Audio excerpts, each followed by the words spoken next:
Jemaat Yerusalem setelah keruntuhan Bait Suci. Pada tahun 62 Masehi, Uskup pertama Yerusalem, Yakobus Sadik, yang disebut juga Yakobus Saudara Tuhan Yesus, menjadi martir setelah ia dirajam atas perintah Imam Besar Hanan. Kematian Yakobus ini juga dicatat dalam tulisan sejarawan Yahudi Flavius Josephus dalam bukunya Antiquities of the Jews, Purbakala Yahudi. Setelah kematiannya itu, posisi Uskup Yerusalem diteruskan oleh Simeon. Piti ini dipersembahkan oleh Lembangti. Mau ngeteh sehat, pilih Lembangti. Pada sekitar tahun 66 Masehi, terjadi perang Yahudi Romawi yang pertama, dipicu oleh pemberontakan orang-orang Zelot yang berhasil menguasai kota Yerusalem. Pihak Romawi tidak menerima hal ini, sehingga mengirimkan pasukan ke Yerusalem di bawah pimpinan Jenderal Titus. Akhirnya pada tahun 70 Masehi, terjadilah penghancuran Bait Suci dan pembakaran kota Yerusalem oleh pasukan Romawi. Orang-orang Kristen pada masa itu melarikan diri keluar dari Yerusalem karena mereka teringat dengan nubuat Yesus Sang Mesias. Matius 24 ayat 15-16 Alkitab KPT.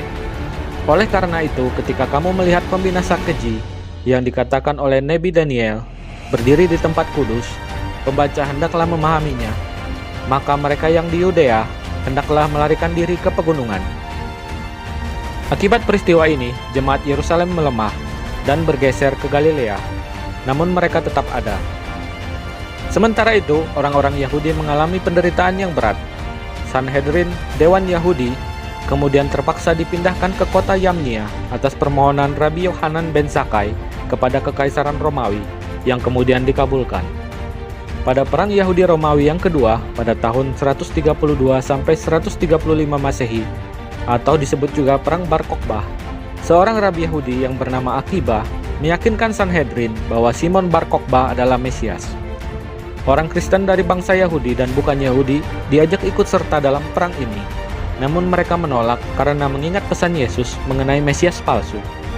Akibatnya terjadi ketegangan antara orang Kristen dengan orang Yahudi, karena orang Yahudi menyebut orang Kristen sebagai pengkhianat, yang kemudian berujung pada pelarangan orang Kristen beribadah di sinagoge.